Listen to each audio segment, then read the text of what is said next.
नमस्कार दोस्तों, क्या हालचाल आप लोगों का। I hope you are doing great, absolutely fabulous, fantastic. CMA final students, आपका अक्सर कंप्लेन होता है कि सर हमारे लिए कोई स्पेसिफिक क्लासेस नहीं होता, हमें सीएस बच्चों के साथ पढ़ा दिया जाता है। नहीं आई, यहाँ पे ऐसा नहीं होता। एक्सक्लूसिवली सीएमए फाइनल स्टूडेंट्स के लिए क्लासेस कराया जाता है। Indirect tax specialist, indirect tax में जितना भी आपका इंस्टीट्यूट का स्टडी मैट है, indirect tax CMA workbook, every single question from CM institute, past term papers, mock test papers, revision test papers, सब कुछ हम लोग क्लासेस में करते हैं।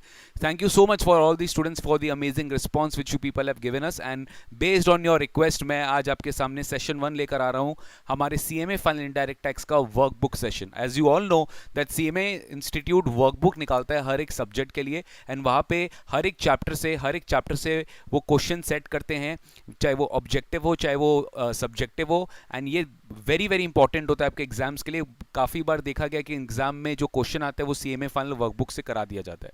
तो जैसे आप सबको पता है कि हमारा फ्रेश रिकॉर्डिंग क्लासेस अभी ऑलरेडी चालू है, आप सब देख रहे हो। और मैं क्या कर रहा हूँ, मेरे क्लासेस के साथ साथ मैं सीएमए वर्कबुक भी आप लोगों को करा रहा हूँ। ये मैं जितने भी रेगुलर बैच के स्टूडेंट्स हैं, चाहे मेरे यूट्यूब फैमिली है, वो सारे वीडियो को देख रहे हैं। ठीक है, आप आराम से देखो, आप कहीं से भी क्लासेस की हो, does not matter, but important है प्रैक्टिस करना मत भूलना सर। क्योंकि क्या होता है, इनडायरेक्ट टैक्स में एक लेवल तक हमको समझ में सब कुछ आता है, बट प्रॉब्लम क्या होता है, when we actually practice then we don't know how to solve the sum, how to apply the provision in a particular question. So CMA final students, be attentive and definitely see this sessions and do subscribe to my YouTube channel for regular updates. ठीक है, तो चलिए sir session start करते हैं। आज का session अपना होने वाला है सीएमए इंस्टीट्यूट का जो वर्कबुक है, सेशन नंबर 1। एंड आज मैं study note 1, number 2 and number 3 आपको मैं एक बार फटाफट दिखा देता हूं, आपको बता भी देता हूं कि ये जो वर्कबुक है एग्जैक्टली सीएमए इंस्टीट्यूट के वेबसाइट से लिया गया है। लेटेस्ट अभी अप्रैल 2021 में ताजा एडिशन इसको इंस्टीट्यूट ने रिलीज किया है, अपडेट किया है with all the answers which might be modified because of the amendments. And बहुत सारे क्वेश्चंस मैंने देखा है पिछले टर्म से इंस्टीट्यूट ने इस बार नए क्वेश्चंस ऐड भी किए हैं, कुछ पुराने क्वेश्चंस को इन्होंने रिमूव भी किया। तो सर आइए फ्रेश आपके साथ डिस्कस किया जाए इनडायरेक्ट टैक्स का वर्कबुक सेशन नंबर 1। एंड जितने भी हमारे स्टूडेंट्स हैं, प्लीज़ आप भी ये पूरा क्लासेस देखिए। आपको ये क्लासेस हम रेगुलर बैच के साथ ही प्रोवाइड कर रहे हैं, ताकि आपको कहीं से भी ऐसा नहीं हो कि यूट्यूब से कुछ देखना पड़े, कुछ आपको अलग से वीडियो मिल रहा है, ऐसा बिल्कुल भी नहीं है। आपको पूरा कंप्लीट पैकेज, जो भी क्लासेस आप बुक कर रहे हो, फटाफट आप उसी में देख रहे हो। ठीक है, और आपको एडमिशन रिलेटेड इंक्वायरी जानना है तो प्लीज़ फटाफट स्टिकर को देख लो, और हमारे यूट्यूब चैनल में अगर आप देख रहे हो तो वीडियो के डिस्क्रिप्शन बॉक्स में फटाफट चेक कर लेना। चलिए सर, जीएसटी का स्टडी नोट नंबर 1, 2 एंड 3 अपने आज जो करने वाले हैं गाइज, अपने सेशन नंबर 1 करने वाले हैं। ठीक है, अपने ये करने वाले स्टडी नोट 1, 2 एंड 3। आज का अपना मुद्दा रहेगा levy and collection of tax, classification of goods and services under GST and reading the ratio. ये पूरा इंस्टीट्यूट के मैट के हिसाब से आपका लाइन किया गया है, इंस्टीट्यूट ही इसको पब्लिश किया है, तो ये डेफिनेटली बहुत इंपॉर्टेंट होगा सर। ठीक है, एज यू ऑल नो कि आपका जो सीएमए फाइनल का जो study I mean question pattern है, उसमें ऑब्जेक्टिव क्वेश्चंस भी है, ओके, सब्जेक्टिव क्वेश्चंस भी है। तो ऑब्जेक्टिव क्वेश्चंस में एमसीक्यू पैटर्न में 2 मार्क्स ईच आता है। वहाँ पे you have to give the reasoning, you have to give the reasoning of each and every question, of each and every answer, आपको रीजन देना पड़ता है। तो एमसीक्यू हद तक सीएमए फाइनल में अभी भी नहीं हटा है, कुछ हद तक सीएमए फाइनल में एमसीक्यूज है। तो इंस्टीट्यूट ने भी आपको प्रैक्टिस के लिए, प्रैक्टिस सेशन के लिए इंस्टीट्यूट ने भी आपको फुल ऑन एमसीक्यू का लिस्ट दिया है। और मैं भी क्लास में साथ साथ कराते ही रहता हूँ, और आपको पास्ट टर्म पेपर्स भी कराते ही रहता हूँ, तो आपको टेंशन नहीं होगा। फटाफट sir, choose the correct alternative and provide the justification. See I know यहाँ पे मार्क किया हुआ है बोल्ड, बट प्लीज आप उस चीज को नजरअंदाज कर दीजिएगा। ठीक है, आप अगर अपने खुद ऑनेस्ट होना, आप खुद से सोचिए कि आप भी वही आंसर देते क्या अगर ये जो यहाँ पे दिया हुआ है, बिकॉज इसको तो हटाया नहीं जा सकता, इंस्टीट्यूट ने ऐसे ही दिया है आपको। ठीक है, खैर सर हम डिस्कस करते हैं, हमारे लिए इंपॉर्टेंट आपके साथ डिस्कशन करना, बिकॉज घर पे तो आप लोग ऐसे करोगे नहीं, मैं क्लास में साथ साथ करा दूंगा तो आपके लिए ईजी होगा। तो GST is what, GST is what, a destination based tax, source based tax, person based tax, ये तो इंटर में पढ़ते आ रहे हैं। GST is a consumption based tax और डेस्टिनेशन बेस्ड टैक्स बोलते हैं अपने उसको। ठीक है, one of the following product is outside GST, section 9(2) में पढ़ाया गया था। डीपी पैन आपको 5 प्रोडक्ट मैंने शॉर्ट फॉर्म बताया था। ठीक है, diesel, aviation turbine fuel, petrol, natural gas, ठीक है, पेट्रोलियम क्रूड। तो इसमें मिल्क, मेडिसिन, ये तो जीएसटी में आएगा ही सर। कौन out of GST? Natural gas, natural gas GST के एम्बिट से बाहर है। The activities to be treated as supply of goods और supply of services are referred to in. Activities जो आपका सप्लाई ऑफ गुड्स माना जाएगा या सप्लाई ऑफ सर्विस माना जाएगा, ऑब्वियसली आपको पता है without seeing you can see. Sir schedule 1 में तो नहीं हो सकता क्योंकि शेड्यूल 1 विदाउट कंसिडरेशन बोलता है, शेड्यूल 3 में नहीं हो सकता क्योंकि शेड्यूल 3 एग्जैक्टली ऑपोजिट बोलता है कि activities which is treated neither as supply of goods nor as supply of services. तो ये पक्का पक्का शेड्यूल 2 ही होगा, which is correct answer B.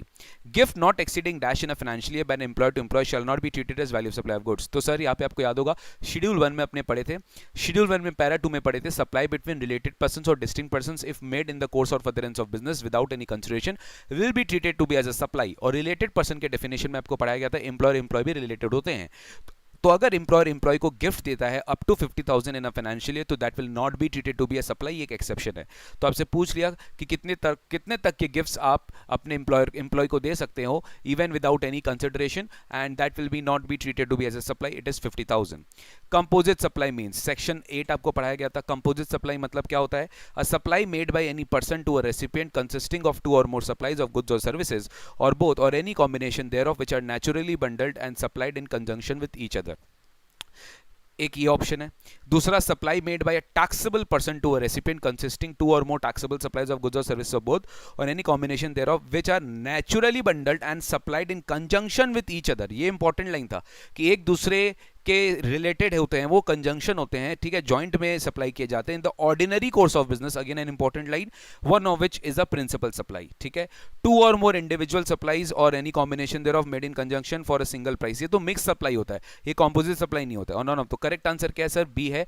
देख के लग रहा है कि करेक्ट आंसर क्या होने वाला है? बी होने वाला, बिकॉज यहाँ पर in conjunction which each other हो रहा है and moreover it is in the ordinary course of business and one of which is a principal supply. तो करेक्ट आपका मीनिंग क्या है? कॉम्पोजिट सप्लाई का बी नंबर ही मीनिंग होगा, ठीक है ना सर। नेक्स्ट, सेम चीज मिक्स सप्लाई के लिए पूछ लिया, मैंने आपको बोला ना मिक्स सप्लाई के लिए क्या होता है? मिक्स सप्लाई के लिए sir one of this not a principal supply, mix supply is for a single price and the supply which attracts the highest rate of tax will be treated as supply of that goods और services, ठीक है। तो यहाँ पे ordinary course of business तो देखते ही no है sir, क्योंकि ये मिक्स सप्लाई नहीं हो सकता। लेकिन सेकंड पॉइंट देखिए, 2 or more individual supplies of goods और services or any combination thereof made in conjunction which either by a taxable person for a single price, very very important, that was the catch, for a single price where such supply does not constitute a composite supply. ये आपका answer क्या होगा? B होगा। ये आप institute के website से download कर सकते हो, ठीक है। आपको रेगुलर क्लासेस के साथ ये नहीं प्रोवाइड किया जाएगा बिकॉज ये पब्लिक डोमेन में अवेलेबल है, icmi.in में जाकर आप इसको प्लीज देख लीजिएगा। Next sir, out of the following transactions identify which of them is a composite supply. आपको बताना है कि इसमें से कौन सा कॉम्पोजिट सप्लाई है। तो पहला देखिए, goods are packed and transported with insurance, the supply of goods, packing materials, transport and insurance. ये हो गया आपका पॉइंट नंबर ए, ये हो गया आपका point number A. Goods are packed and transported with insurance, the supply of goods, packing materials, transport and insurance. आपको बताना इसमें से कौन सा कॉम्पोजिट सप्लाई है। तो जो गुड्स आप पैक कर रहे हो, ट्रांसपोर्ट कर रहे हो और सप्लाई ऑफ गुड्स हो रहा है, पैकिंग मटेरियल हो रहा है, ट्रांसपोर्ट है, तो ये कॉम्पोजिट सप्लाई है क्या? वेट करिए sir. Supply of a package consisting of canned foods, sweets, chocolates, cakes, dry fruits, aerated drinks, fruit juice for a single price, नहीं, ये कॉम्पोजिट सप्लाई नहीं है, this is a mix supply. Both of the wrong, none of the above wrong. तो correct answer क्या है? A, that is आप packing कर रहे हो, इंश्योरेंस दे रहे हो, गुड्स सप्लाई कर रहे हो, तो everything is ordinary supplied or in the ordinary course of business in conjunction with each other. So this is a perfect example of comp supply.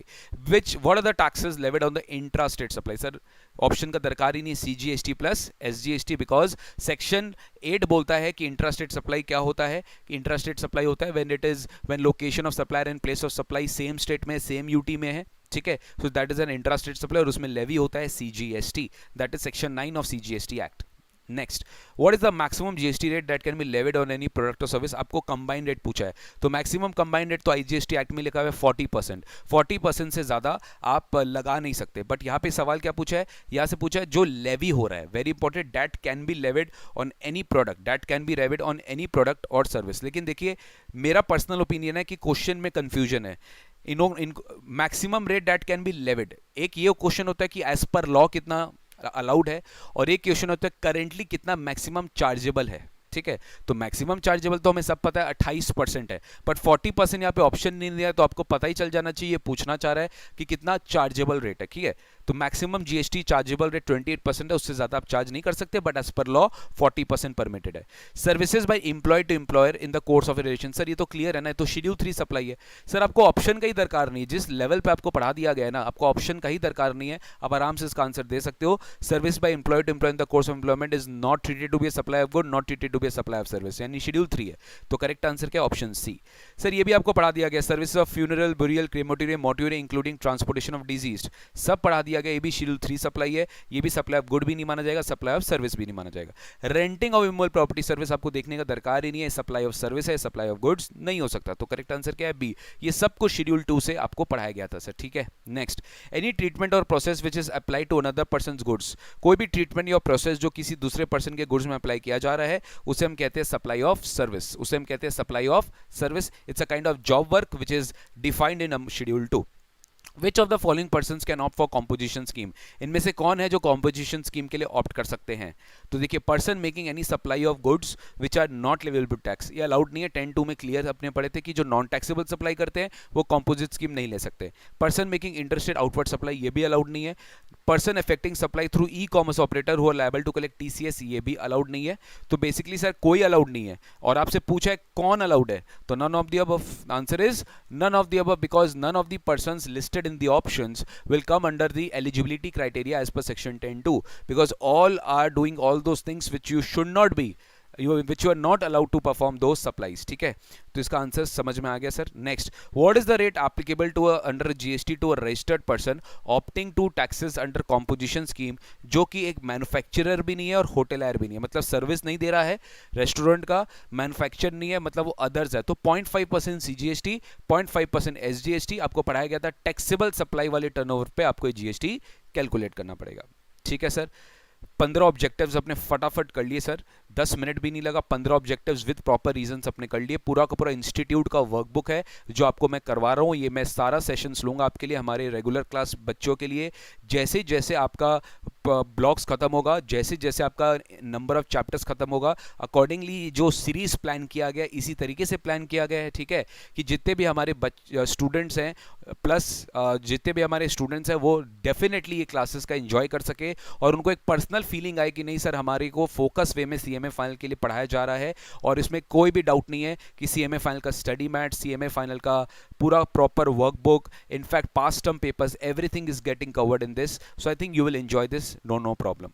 Can a registered person opt for composition scheme only for one of out of इस 4 place of business having the same PAN number? Sir ये तो possible ही नहीं है, खाली एक के लिए कर से बाकी के लिए वो नहीं करे।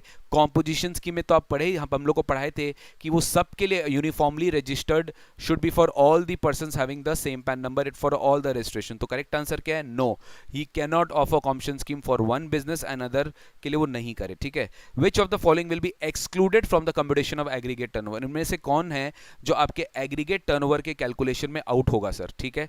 टैक्सेबल सप्लाईज तो रहेगा ही, एग्जाम सप्लाईज भी रहेगा, नॉन टैक्सेबल सप्लाईज मतलब supplies on which tax is not leviable, that is a non taxable supply. And अपने को एग्जाम सप्लाई के डेफिनेशन में पढ़ाया गया था कि एग्जाम सप्लाई में इनडायरेक्टली नॉन टैक्सेबल सप्लाई भी इंक्लूडेड होता है, तो that is also included. But जो इनवर्ट सप्लाईज जिसमें रिवर्स चार्ज लायबिलिटी आपकी आ रही है, तो in that case reverse charge liability अगर आप रिसीव कर रहे हो तो that is not your turnover, although you are paying tax but that will not form part of your turnover, this was excluded from the definition of aggregate turnover। तो ये क्या हो जाएगा? करेक्ट आंसर हो जाएगा ऑप्शन नंबर डी। सब practice जितना करोगे उतना बेस्ट है। Sale can procured by a limited from a trader, GST is payable by, कुछ याद आ रहा है? सेल कैन से रिलेटेड आपको पढ़ाया गया था, सेल कैन से आपको पढ़ाया गया था। सेल कैन क्या बोलते हैं आपको यहाँ पर, सेल कैन वाला एक बहुत अच्छा हम लोगों ने प्रोविजन पढ़ाया था। Sale can procured by a limited from a trader, GST is payable, बहुत अच्छा सवाल है। देखिए सेक्शन 9(3) में आपको पढ़ाया गया था, सेल कैन अगर परचेज किया जाता है from a manufacturer, I repeat from a manufacturer अगर परचेज किया जाता है तब रिवर्स चार्ज लायबिलिटी आएगी, तब रिवर्स चार्ज लायबिलिटी आएगी, तब रिवर्स चार्ज लगेगा। लेकिन यहां पर बोल रहा है कि sale can is procured by a limited from a trader, ठीक है। ट्रेडर से अगर सेल कैन खरीदा जा रहा है तो रिवर्स चार्ज की लायबिलिटी कहीं बोली नहीं गई है। सो टू दिस एक्सटेंट ये जो सवाल है इसमें देखिए क्या ऑप्शन है, A limited, trader, both of the above, that is joint charge and none of the above. तो ये ट्रेडर से खरीद रहा है, तो यहाँ पर मेरे हिसाब से रिवर्स चार्ज नहीं आनी चाहिए, और रिवर्स चार्ज अगर नहीं आएगी तो इन दैट केस जीएसटी किस पर लगेगा सर? जो सप्लायर है, जो सप्लायर रजिस्टर्ड है, उस पर जीएसटी लगेगा, ठीक है। तो ट्रेडर के ऊपर लायबिलिटी आनी चाहिए, क्योंकि trader is supplying, is not a manufacturer, ठीक है। आपको पढ़ाया गया था रेगुलर क्लासेस में कि सेक्शन 9(3) में जो नोटिफाइड गुड्स है, वहां पे जो सिल्क यार्न मैन्युफैक्चरर है, उनके ऊपर वो जब सप्लाई कर रहे हैं रजिस्टर्ड पर्सन को, तो अब जीएसटी लायबिलिटी आती है। But in this case trader अगर सप्लाई कर रहे हैं तो जीएसटी लायबिलिटी रिवर्स चार्ज में नहीं आ सकती। तो आई थिंक मेरे हिसाब से आंसर होना चाहिए ट्रेडर, ठीक है। बट इंस्टीट्यूट ने बोला है A limited as per section 9(3) in case of procurement of silk yarn reverse charge is applicable, thus A limited is liable to pay GST. When can credit for taxes paid under reverse charge mechanism be taken? कब आप reverse charge mechanism के अंदर जो आपका input tax credit है आप ले सकते हो? Very good question. क्या आप ले सकते हो? सबसे पहले बात, yes sir, because your input tax, the tax which you pay under reverse charge, so input tax you can take credit. Same month in which payment of tax has been made, same month in which liability of tax was occurred, either of the above, no credit is available. सबसे पहले sir no credit का तो बात ही नहीं होता। आपको practically समझाया गया कि जिस मंथ आप अपना लायबिलिटी, रिवर्स चार्ज का लायबिलिटी डिस्चार्ज करते हो, ठीक है, कैश बेसिस पे, उसी मंथ आप अपना क्रेडिट में भी उसका बैलेंस ऐड कर लेते हो, because you are paying in the same month. तो correct answer is same month in which you are paying the taxes, you are discharging the liability towards reverse charge mechanism is the month in which you will be able to claim credit. Threshold limit of turnover for levy of GST in the case of person exclusively engaged in the supply of goods. जो exclusively supply में engaged है, I repeat, ये आपको anyways registration chapter में पढ़ाया जाएगा। exclusively जो goods के supply में engaged आप इंटर लेवल पे पढ़ चुके हो कि आपका aggregate turnover will be till 40 lakhs, then you are not liable to take any registration. तो करेक्ट आंसर क्या होगा? 40 lakhs होगा। करेक्ट आंसर क्या होगा? 40 लाख होगा। 40 लाख तक आपको रजिस्ट्रेशन लेने की दरकार नहीं है, ठीक है। तो with this we complete our objectives. आपको 20 ऑब्जेक्टिव कराया गया है, ठीक है, 20 ऑब्जेक्टिव कराया गया। Now let's move on to the subjective questions. जो प्रैक्टिकल बेस्ड क्वेश्चन है वो मैं आपको करवा देता हूं, बाकी एक बार आपको ओवरऑल आइडिया दे देता हूं।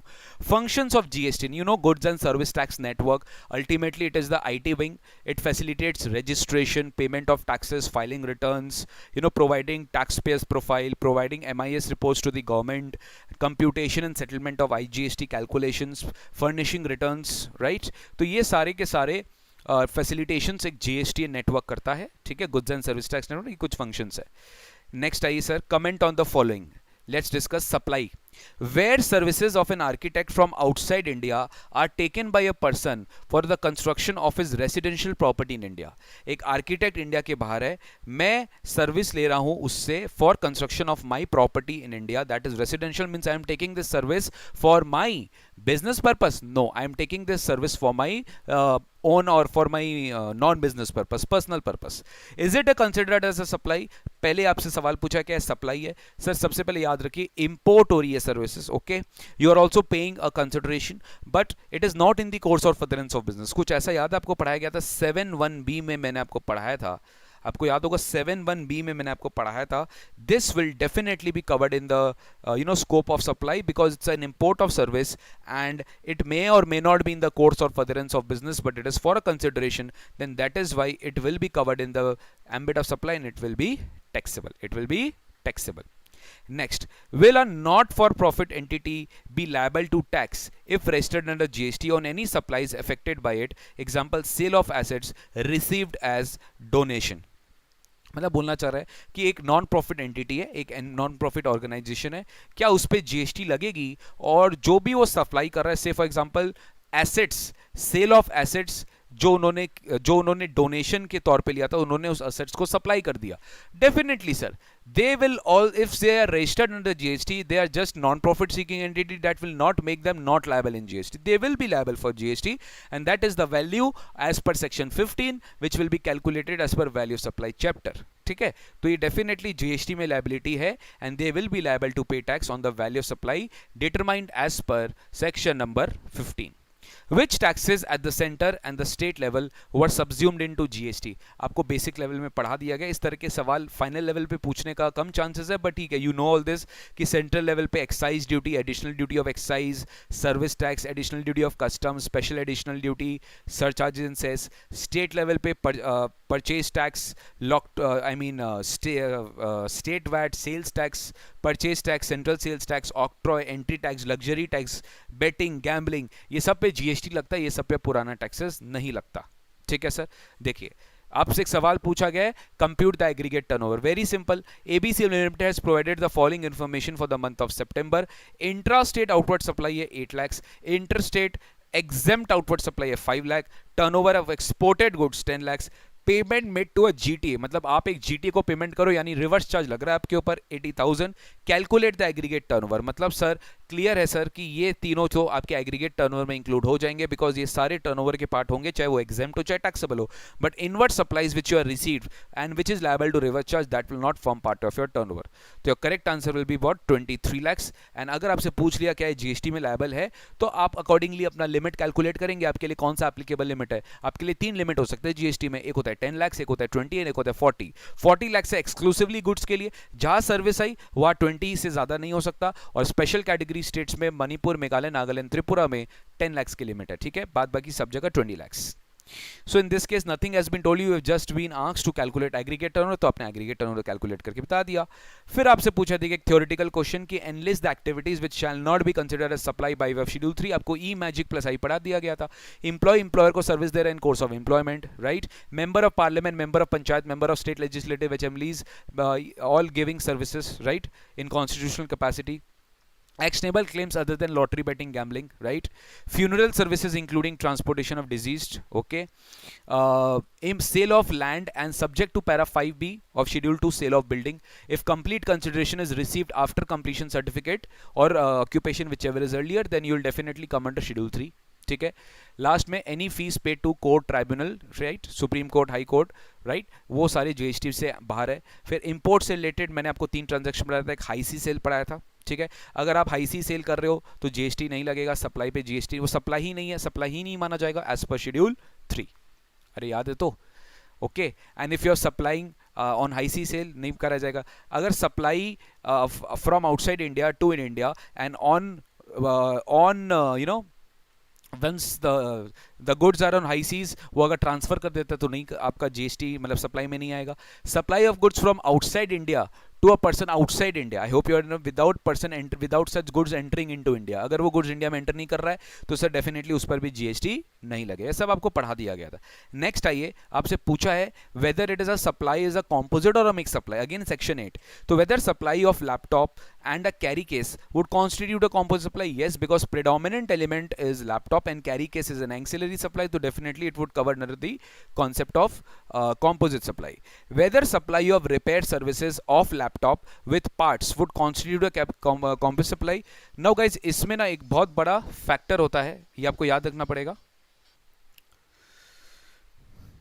whether supply of repair services of laptop with parts would constitute a composite supply। देखिए यहाँ पे भी अपने एक सर्कुलर पढ़े थे, अगर आपको याद होगा सप्लाई चैप्टर में, कि जो लैपटॉप की सर्विसेज होती है और जो उसके साथ पार्ट्स, अब सपोज मेरा अगर कोई you know I want a repair services of a laptop, so मैं predominant supply is repair, right, along with it if some parts are required to change it, then वो पार्ट्स आपको change करना पड़ेगा, that's an ancillary supply. But again it is subject to the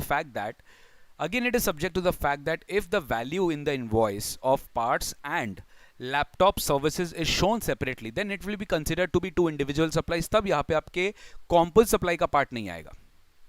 if it is shown separately, because as per CBSE circular we were informed that if one invoice में 2 separately values are shown for laptop parts as well as for repair services, then you can consider it separate supply। but if it is not shown, price is not bifurcated between the 2 parts and the repair services, then you will consider it to be a composite supply। which HSN code is to be used in case of composite supply? आपको पता है the supply of the principal supply is considered to be the code used for comp supply. Which HSN code is to be used in case of mixed supply? It is basically the supply of the goods or services which attracts the highest rate of tax. That will be ultimately the HSN code which will be used for mixed supplies. ठीक है sir? Next, again a very good sum from exemptions. Okay, if you remember renting of religious places वाला जो अपने exemption पढ़े थे, यही से direct question आया है. Very very good. TPI registered as charitable trust under Income Tax Act has provided the following information with respect to the activities undertaken by it. You are required to compute its value of taxable supply. Number one, renting of rooms where charges are 400 rupees per day. अगर charges 400 रुपये per day है renting of rooms, तो अपने को पता है sir यहाँ पे जीएसटी नहीं लगेगा because limit is 1000 rupees. Okay, तो यहाँ जीएसटी नहीं लगने वाला, it is exempt. Will take it as exempt. Renting of rooms where charges are 2000 rupees per day, definitely it is exceeding 1000, तो it will be a taxable supply. Renting of community hall where charges are 22,000 per day. Community hall के लिए limit था 10,000. Definitely it is exceeding 10,000, so it will be taxable. Renting of Kalyan Mandapam mandap hall where charges are 6000 per day, ये भी इसके लिए limit था 10,000 per day and यहाँ पे 6000 है, तो it becomes exempt. Renting of shops for business purpose where charges are 12,000 per month. Renting of shops for business purpose where charges are 12,000 per month means it is exceeding 10,000, तो ये क्या हो जाएगा? Taxable हो जाएगा. ठीक है, ये हो जाएगा. एनीवेज बिजनेस शॉप्स के लिए अपने 10,000 पर मंथ का लिमिट पड़े थे, यहाँ पे 12,000 है, तो this will become taxable. Renting of shops for business purpose where charges are 6,000 per month, again it is less than 10,000 per month, तो इट विल बिकम एग्जेम्प्ट. तो टी एंड टी, ये तीन जो सप्लाईज है 6 + 8 + 7, this will become taxable, that is 21 lakhs. Rest all will become exempt supply. What is the difference between reverse charge and 93 and 94? A very good question. You will not expect this in examination, but yes, you should be knowing this. What is the main difference जो अपने regular class में पढ़े थे. Section 93 basically, guys, where government has notified the list of goods and services on which the recipient is liable to pay reverse charge. Apart from other goods, apart from that, no other goods and services will fall under reverse charge. ठीक है, वहां पे आपको notified supply पढ़ाया गया था. But in section 94 on other hand, government will notify a class of registered person who receives notified supplies from any unregistered supplier in respect of some specified category of goods and services. On that reverse charge will be liable. मतलब यहाँ पे sir आपको notify किया जाता है, कोई भी supply notify किया जा सकता है. रजिस्टर्ड पर्सन जो रिसीव कर रहे हैं उनको नोटिफाई किया जाएगा फ्रॉम एन अनरजिस्टर्ड सप्लायर, मतलब supplies from unregistered to a registered. But in 93 there is no such rule that supply will be from unregistered to registered. 93 will straight away hit on the point which goods, which services. But 94, unlike that, it will notify a class of registered person who shall be liable to pay tax on reverse charge in respect of specified category of goods and services. Write a brief note on composition scheme. ये तो basic सवाल है, आपको tax rates, conditions, restrictions सब बताना था.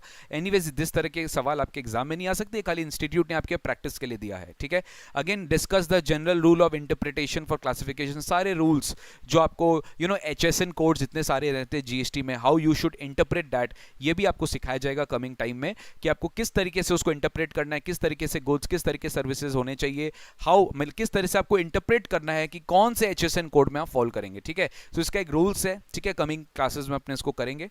Next sir, इस तरह का जो सवाल है, मतलब इतने इजी सवाल है, इंटर लेवल के सवाल है जो फाइनल के भी वर्कबुक में प्रेजेंट किए गए हैं. Mister C of Tamil Nadu goods 20,000 या services 20,000 supplying to mister M of Maharashtra, it's an interstate supply. Okay, you need to find the following total price. अरे यार 20,000 + 18%, एक क्लास 10 का बच्चा भी इसको बता देगा. ठीक है, 20,000 में आपने 18% जीएसटी चार्ज किया, 3,600. Total value charge, total price is 23,600. Is there any option for registered taxable person to withdraw from composition scheme? याद रखिए CMP4 आपको पढ़ाया गया था. Within 7 days from the date of event where you are warranting such you have violated any of the conditions, within 7 days you have to file an application in CMP4. in CMP4, an intimation filed in any one of by any one person in that PAN in that same PAN will be deemed to be filed by all the registered persons in that same PAN. कोई भी एक person अगर file कर देगा तो सब जगह deemed file मान लिया जाएगा. Right a brief note on GST council. इस तरह के सवाल इंटर लेवल में तो आते थे बट फाइनल लेवल में आने का चांसेस नहीं है. बट ठीक है सर, आपको अंडरस्टैंडिंग तो सब पता ही है. अगर आ भी जाएगा तो आप लिख नहीं पाएंगे कि GST council basically power is coming from article 279 A. GST council president of India ने बनाया था, उसको उनका पावर है, कॉन्स्टिट्यूट किया था. राइट, वो भी 60 डेज के अंदर अंदर जब से आर्टिकल 279 ए वाज notified.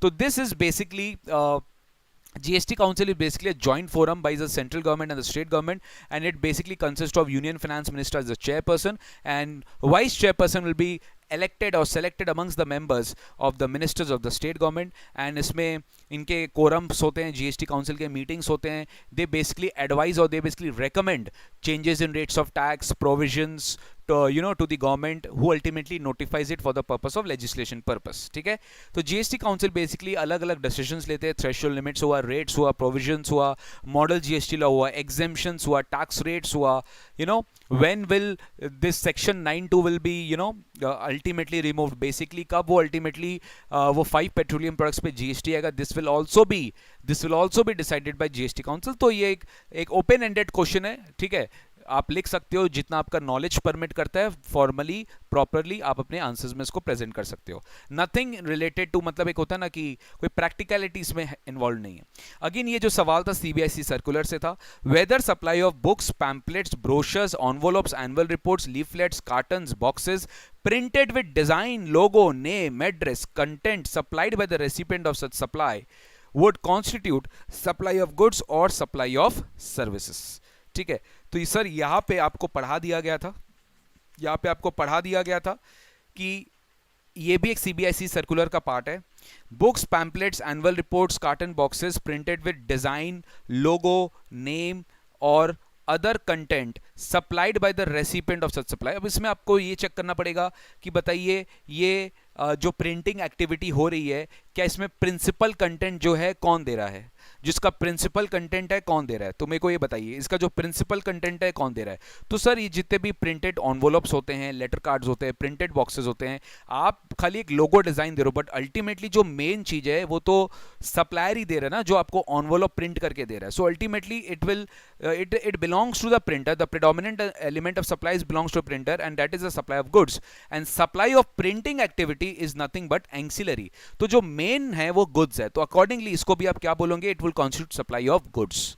ठीक है, आपको इसी तरह का सर्कुलर ऑलरेडी क्लास में करा दिया गया है, आप प्लीज इसको देख लेना. सीबीएसई का सर्कुलर है, डायरेक्ट सवाल इससे आता है, आपको पूछ लिया जाएगा कि बता ये सप्लाई ऑफ गुड्स है कि सप्लाई ऑफ सर्विस है. तो ये तो सर सप्लाई ऑफ गुड्स है. Annual reports, leaflets, cartons, envelopes, ये सारे सप्लाई ऑफ गुड्स है. ठीक है, because principal supply is the content which is supplied by the physical inputs, which is the paper which belongs to the printer. That's the predominant element, so that will be considered to be the main principal supply of the overall supply, that is paper. Next, whether GST will apply where goods are moved within state from the state of registration to another state for supply on approval basis. Sir यहाँ पर भी हम लोग ने पढ़ा था कि where goods which are taken for supply on approval basis can be moved from one place to registered supplier to another place within the same state on a delivery चालान. आपको टैक्स इनवॉइस चैप्टर में detail में पढ़ा जाएगा कि आप delivery चालान के through भी movement करा सकते हो along with the e-way bill. और जब फाइनली ये है थोड़ा इनवॉइस चैप्टर का क्वेश्चन कि जब डिलीवर हो जाएगा goods at the time of delivery you may issue the invoice. ठीक है, ऐसे है ये इनवॉइस चैप्टर का question. Whether import of services will be liable to tax under GST regime. Sir आपको पढ़ाया गया import of services for consideration whether not in the course of furtherance of business will be liable to GST as per schedule 1 भी आपको पढ़ाया गया था कि para number 4 import of services by a person from outside India from his distinct establishment outside India or related persons even without consideration, इसको भी supply माना जाएगा. तो दो तरह के इंपोर्ट है, दोनों जीएसटी में कवर है. ठीक है ना sir. Okay, whether supply of goods by principal to agent, yes it will be or by year 2 is taxes in the absence of consideration. Yes, we have already understood. Schedule 1 para number 3, supply of goods by principal to agent or vice versa. Okay, that will be deemed to be supply of goods even if it is made without consideration and it is in the course or furtherance of business. With this we complete to our end of the first session today, that we discussed levy and collection of taxes, we discussed general rules of interpretation, and we discussed supply, we discussed to a certain extent exemptions. और next जो अपना session होगा section number 2, ये अपने discuss करेंगे time of supply पे, value of supply पे, place of supply पे. ठीक है, so once we complete place of supply in our regular classes, we will discuss this entire study note from your institute study mat: time of supply, value supply, place of supply. Exclusive classes for CMA final students. I think ज़रूर हमारे demo videos को भी देखिएगा जो हमने YouTube channel में post किया है, पब्लिश आपके लिए किया है. You will definitely get a feel of how raw, how basically we are covering the entire portion in our classes. Thank you so much guys for watching this class. See you very soon in the next class. Bye bye, take care, God bless you. और फटाफट channel को subscribe कर लीजिए अगर channel को subscribe नहीं किया, और बेल आइकन बटन दबा लीजिए गाइज. ठीक है, bye bye guys, thank you so much, take care, God bless you, see you very soon in the next session. इसका स्टडी नोट्स आपको कहाँ मिलेगा? आपको बोल दिया गया इंस्टीट्यूट के इंस्टीट्यूट के वेबसाइट में मिल जाएगा आपको. ICMA.in में जाके कोर्सेज में जाके फाइनल कोर्स में जाके आपको वर्कबुक सेशंस मिल जाएगा. ठीक है, thank you so much guys, take care, love you all, take care, God bless you, bye bye.